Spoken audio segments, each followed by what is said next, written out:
Honestly, it was a once-in-a-lifetime experience. When I look back, I can see how it shaped who I am today and strengthened my confidence and resilience. I'm really grateful at the Salford. I'd really like to thank Salford Educational Consultancy for supporting me throughout my MBA journey.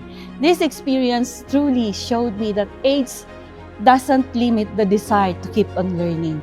It's really about determination and our commitment.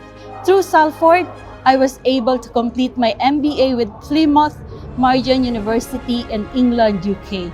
It was very rewarding.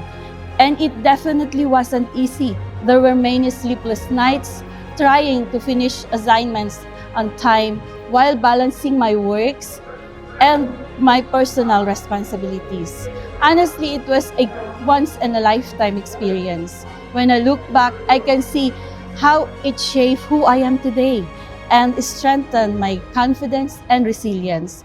I'm really grateful at the Salford Consultants. Thank you, Salford, for supporting me all the way. But especially, I want to recognize Miss Harsha. Hi, thank you, Miss Harsha, whose guidance and the encouragement truly made a difference throughout my journey. Thank you, Salford.